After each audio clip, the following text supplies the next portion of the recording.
এই বন্ধুরা বলেন তো আমি এখন কোথায় আছি? গেছে দুইটা রানী নিয়ে দুইটা বাসা করছে।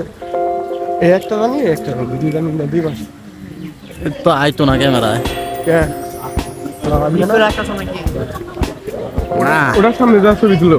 এতক্ষণে হয়তো বুঝতে পারছেন আমি এখন কোথায় আছি। আমি আছি টাঙ্গাইলের মহেরা জমিদার বাড়িতে। আর এই জায়গাটি একটি পুলিশ লাইনের ক্যাম্পের মতো খুবই সুন্দর একটি জায়গা। এই জায়গা সুইমিং পুল আর কি করে জানলা না যারা দূর দূরান্ত থেকে বাইকার আছেন, বাইকার ভাইদের জন্য আমি এই কথাটা বলতেছি। কারণ হচ্ছে যে এখানে আপনি মোটরসাইকেল নিয়ে আসতে পারবেন। আর মোটরসাইকেলের টিকিট মাত্র 20 টাকা। আর মোটরসাইকেল রেখে আপনি সারাদিন এখানে ঘোরাঘুরি করতে পারবেন। আর এই ভবনগুলো উপভোগ করতে পারবেন। যেহেতু জমিদারের ভবন ছিল, অনেক পুরনো ভবন, খুবই সুন্দর লাগতেছিল, পুরো আমেরিকার মতো।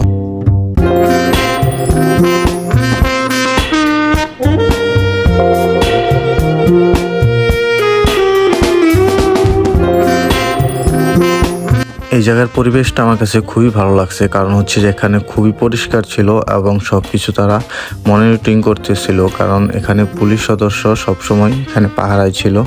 আর কারো কোনো অসুবিধা হলে তারা খুব দ্রুত এটা পদক্ষেপ নিত। এই জিনিসগুলো আমার কাছে খুবই ভালো লাগছে এবং সেফলি মনে হয়েছে। চলুন এখন আপনাদের আমি পিছনের দিকটা দেখাই। খুবই সুন্দর পিছনের দিক। এখানে বাচ্চাদের খেলার অনেক জায়গা আছে। আর সবচেয়ে বড় কথা হচ্ছে পিছনে বাঘ, হরিণ অনেক কিছু এখানে আছে, তারা সংরক্ষণ করে রাখছে।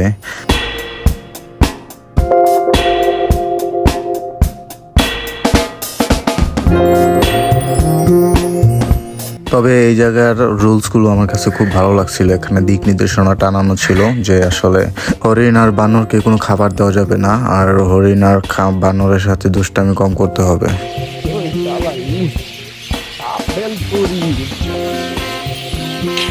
রাজবাড়ি আসলে বাড়ি যে রাজবাড়ি যে কোনটা বলতে রাজা থাকতে দেখতে আমি বুঝতে পারছি না। রাজা এনে থাকে নাই, রাজার রানী লিগা রাখছাল পাগো কেউ দেখেছিল না।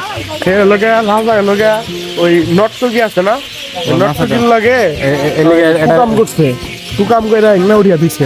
মহেরা জমিদার বাড়ি অবস্থিত হচ্ছে আপনার টাঙ্গাইল জেলার মির্জাপুরে। খুবই দর্শনীয় একটি স্থান বাংলাদেশের মধ্যে। এটি 1890 সালে আনন্দ সাহা ও কলিচর সাহা এখানে এসে তারা স্থাপনা তৈরি করেন এবং পুরনো তাদের যে অস্ত্রগুলো ছিল তারা এই অস্ত্রগুলো এখানে সংরক্ষণ করে রেখে দেয়। এবং এখানে আসলে আপনারা সব কিছু পুরনো দিনের স্মৃতি দেখতে পারবেন এবং জমিদারদের যত পুরনো জিনিস ছিল সবগুলোই এখানে আবার নতুন করে সব সময় পরিষ্কার করে তারা দেখভাল করে।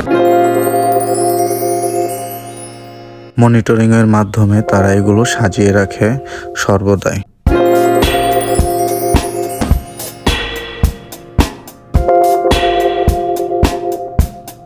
তবে আমি ভিতরের রুমে ঢুকে বুঝতে পারলাম যে এখানে অনেক পুরনো দিনেরও আমরা বর্তমান সময়ে যেটা নাম দিয়ে থাকি AK-47 স্টাইলের অস্ত্রগুলো, সেগুলো এখানে জব্দ করা রাখা আছে। খুবই সুন্দর লাগলো, ভালো লাগলো।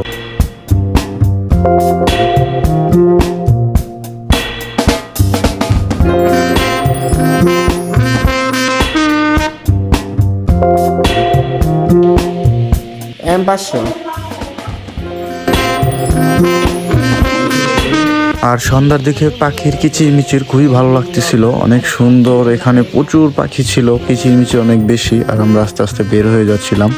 আর এখানেই আজকে সমাপ্ত। সবাই ভালো থাকবেন, দোয়া করবেন।